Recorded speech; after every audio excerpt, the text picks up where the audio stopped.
విషయంలో కావచ్చు వాటికి సంబంధించినటువంటి అన్ని అంశాలపైన దృష్టి పెట్టారు. 2 నెలల పాటు ఇమ్మీడియట్ గా సెలవులు రద్దు చేయాలని భారత్ అలర్ట్ అయింది. కానీ పాకిస్తాన్ లో అలా లేదు పరిస్థితి.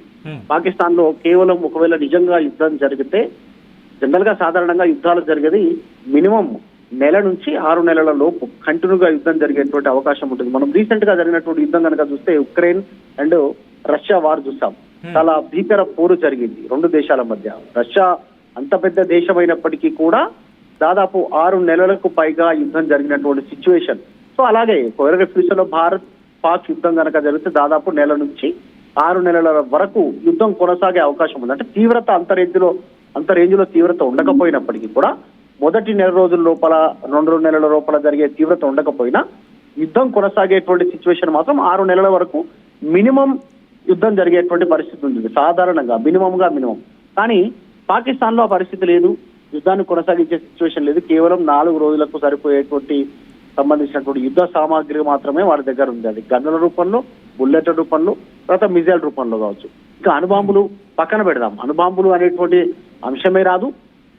అణుబాంబు ప్రయోగం అనేటువంటి పరిస్థితి కనుక వస్తే అణుబాంబును నిర్వీర్యం చేసేలాగా ఒకవేళ వాళ్ళు ప్రయోగించే పరిస్థితి ఉంటే అక్కడే దాన్ని పేల్చేలాంటి టెక్నాలజీ భారత్ దగ్గర ఉంది. భారత్ దగ్గరే కాదు, ఇజ్రాయెల్, అమెరికా, రష్యా దగ్గర ఉన్నటువంటి సిచ్యువేషన్. సో ఇప్పటికిప్పుడు అనేటువంటి అనుభవం అనేటువంటి తెరపైకి తెస్తున్నప్పటికీ పాకిస్తాన్ అది సాధ్యం కాకపోవచ్చు వినియోగించడానికి.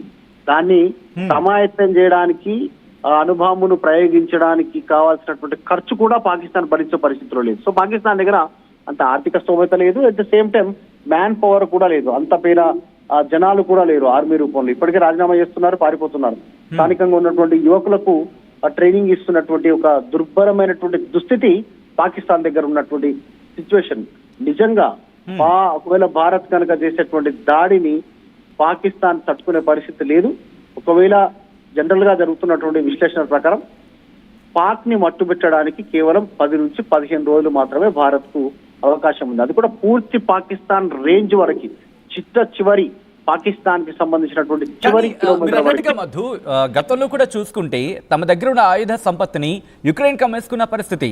దాదాపుగా 10,000కు సంబంధించి యుద్ధ సామాగ్రిని కావచ్చు, లేకపోతే యుద్ధ శకటాలను కావచ్చు, ఇటు పాకిస్తాన్ యుక్రెయిన్ కు పంపించిందనేది కొన్ని రిపోర్ట్స్ చెబుతున్న పరిస్థితి ఉంది.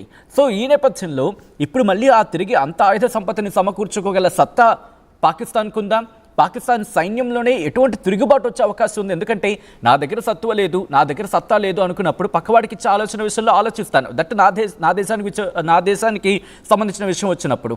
సో ఈ క్రమంలోనే సైన్యం నుంచి తిరుగుబాటు వచ్చే అవకాశం లేదా ప్రభుత్వం మీద?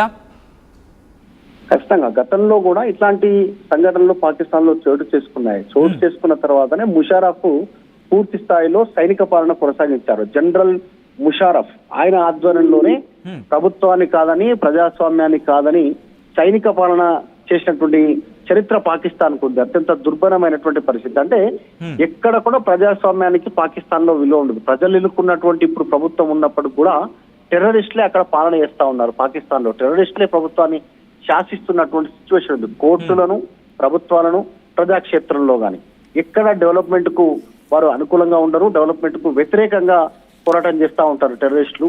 గతంలో మనం చూసాం స్కూల్స్ లో విద్యార్థులకు సంబంధించినటువంటి చిన్న పిల్లలు 1 to 10th కు సంబంధించినటువంటి స్కూల్స్ లో గ్రెనేడ్ దాడులు, బాంబు బ్లాస్ట్లు, గన్ ఫైర్ చేసినటువంటి చరిత్ర ఇదే టెర్రరిస్టులకు ఉంది. ఇదే టెర్రరిస్టులు పాకిస్తాన్ ఆర్మీ, పాకిస్తాన్ ప్రభుత్వం కాపాడుతున్న చరిత్ర ప్రజెంట్ జరుగుతుంది సిచ్యువేషన్.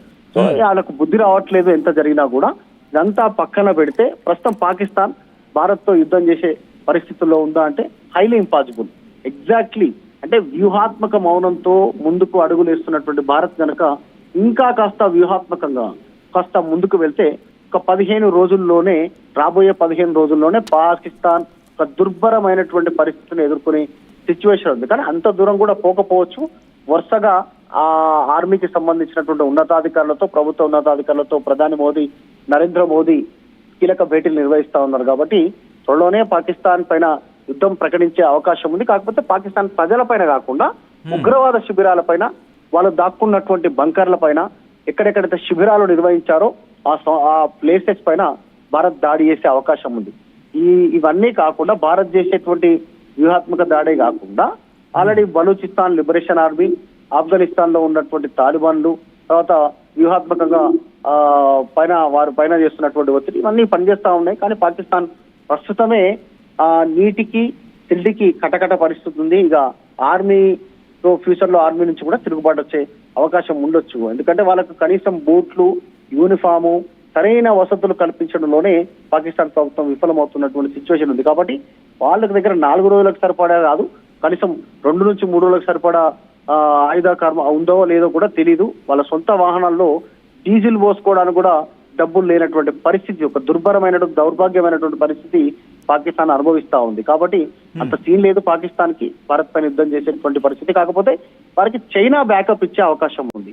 ఎందుకంటే భారత్ ఫ్యూచర్ లో జీడిపి పరంగా గానీ, ఆర్థిక పరంగా గానీ అన్ని రకాలుగా భారత్ ఒక్కసారి మీరు లైన్ లో ఉండే ప్రయత్నించండి. కొన్ని రిపోర్ట్స్ ఏం చెప్తున్నాయి నేను ప్రజల ముందు ఉంచే ప్రయత్నం చేస్తాను. ఎందుకంటే ఇది ఒక రిపోర్ట్, మరి ముఖ్యంగా ఫిబ్రవరి 13, 2023న ఒక వెబ్సైట్లో రాసుకొచ్చిన అంశాన్ని నేను ముందు ఉంచే ప్రయత్నం చేస్తాను. ఇక్కడ ఏమంటుందంటే ఆ వెబ్సైట్, పాకిస్తాన్ యుక్రెయిన్కి 10,000 రాకెట్లను పంపించింది. అవి కూడా ఏంటి, grade multiple launch rocket systems, వీటిని పంపించింది. ఎప్పుడు అనేది అంశానికి సంబంధించి ఇక్కడ క్లియర్గా మెన్షన్ చేయలేదు. బట్ అంతకన్నా ముందు పాకిస్తాన్ అధికారులు ఇటు ఎమినేషన్ షిప్పింగ్, మరి ముఖ్యంగా కరాచీ పోర్ట్ నుంచి ఈ ఆయుధాలని షిప్మెంట్ చేయడం జరిగింది. వాటికి ఆయుధాలను షిప్మెంట్కి సంబంధించి వాళ్ళు అప్రూవల్ ఇచ్చారు అనేది ఆ కథనం సారాంశం. దాంతోపాటు ఇవన్నీ ఎలాగ వెళ్ళాయి, యుక్రెయిన్కి వెళ్ళాయి. ఎట్లా, జర్మన్ పోర్ట్, ఎందన్లోని జర్మన్ పోర్టు, అలాగే పోలాండ్ త్రూగా అక్కడికి వెళ్ళడం జరిగింది అనేది ఆ రిపోర్ట్లో చెప్పుకొచ్చారు. దాంతోపాటు ఇంకా ఏం చెప్పుకొచ్చారంటే, పాకిస్తాన్ ఆయిల్ ప్రైసెస్ని రెడ్యూస్ చేసుకోవడానికి రష్యా నుంచి తెచ్చుకుంది అనే అంశానికి సంబంధించి కూడా ఇక్కడ చెప్పుకొస్తున్నాయి. దాంతోపాటు ఆ లాస్ట్ లైన్లో జనవరి అంటే ఫిబ్రవరిలో కాబట్టి రిపోర్ట్ వచ్చింది, దానికన్నా ముందు అంటే ఒక నెల ముందు పాకిస్తాన్ 159 కంటైనర్స్, ఒక్కసారి నోట్ చేసుకునే ప్రయత్నం చేయండి, గుర్తుపెట్టుకునే ప్రయత్నించండి. 159 కంటైనర్స్తో ఈ ఎమ్యునేషన్స్ని పంపించింది యుక్రెయిన్కి. ఎక్కడి నుంచి, కరాచీ పోర్ట్ నుంచి. అలాగే దాంతోపాటు కరాచీ పోర్ట్ నుంచి పోలాండ్లోని ఒక పోర్టుకి పంపించింది. దాంట్లో ఏవే ఉన్నాయి, 155mm ప్రొజెక్టైల్స్ ఉన్నాయి, M4A2 ప్రొపెలింగ్ బ్యాగ్ ఛార్జర్స్ ఉన్నాయి, M82 ప్రైమర్స్ అండ్ PDM ఫ్యూజర్స్ ఉన్నాయి అనేది ఆ రిపోర్ట్లో చెప్పుకొచ్చారంటే క్లియర్ కట్గా అర్థమవుతోంది పాకిస్తాన్ దగ్గర.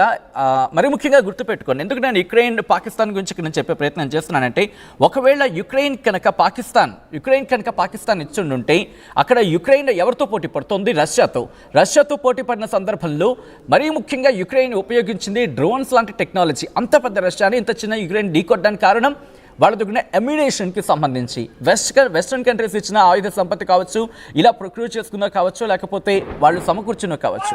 ఈ నేపథ్యంలో పాకిస్తాన్ వాళ్ళకి కొన్ని పంపించింది. గుర్తుపెట్టుకోండి, 10,000 రాకెట్లు, 1 కాదు 2 కాదు, ఏకంగా 10,000 రాకెట్లు కనుక పంపించింది అనుకుందాం, పరిస్థితి మారిపోయే అవకాశం ఉంటుంది. మధు, ఒక్కసారి మీరు లైన్లో ఉండండి. వాళ్ళు ఇన్ని ఆయుధాలు ఇచ్చేసిన తర్వాత కూడా మాక్ డ్రిల్స్ చేయడం జరుగుతోంది, యుద్ధ విన్యాసాలు చేస్తున్నారు, యుద్ధ ప్రిపేర్నెస్కి సిద్ధమవుతున్నారు. ఒకసారి అవి చూద్దాం, ఆ తర్వాత మళ్ళీ డీటెయిల్గా మాట్లాడుకుందాం. ఒకసారి ఆ విజువల్స్ చూద్దాం.